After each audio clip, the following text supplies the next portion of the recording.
Soyayyar kice take mini yawo ni dai. Ka bani labari. Dukkan rayuwa tana son sirri sai dai. Ka fata alkhairi. Komai na wasu kina nan zaye daidai. Kana da kyan tsari. Ya zane fushi da mai suka amma dai. Ka jure yin tari. Dukkan wanda babban baya daga girma. Ka ce da shi yaro yake. Yare da lafiya ba ma gaza nema. A zuci tasirin yake. Kifi na ganin ka tukai mai jar koma. Ruwan iya gwiwa yake. Shin an tashi lafiya sarkin hada gulma. Batun da inganci yake. Joju ya kira saya sai ki mini tsalle. Gaban ka zan taka.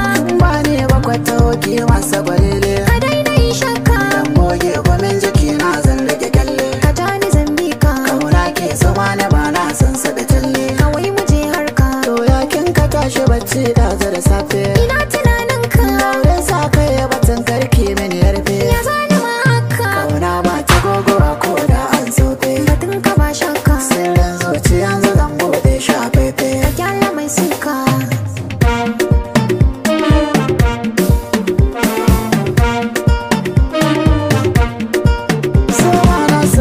Da neja na san na mata ya hankali.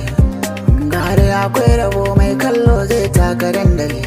Kauna ta shige cikin zuciya ta zauna da galgali. Wacce nake waso tana yi min so mai kyawo da tozali. Ka san yau da gobe sai Allah dai shi ne da zamani. Na yarje a bangaren soyayya ni dai ka tai da ni. Wana tantama ina son ka kawai ni dai kula da ni.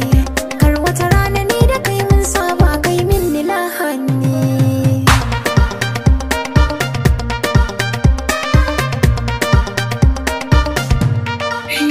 Na gane matsalar. Ni ma matsala ta ce. Na gane maganar. Ni ma magana ta ce. Ni na mace inuwar. Ɗan aika dara ta ce. Har na yi kira sakon ne saurari kalamai.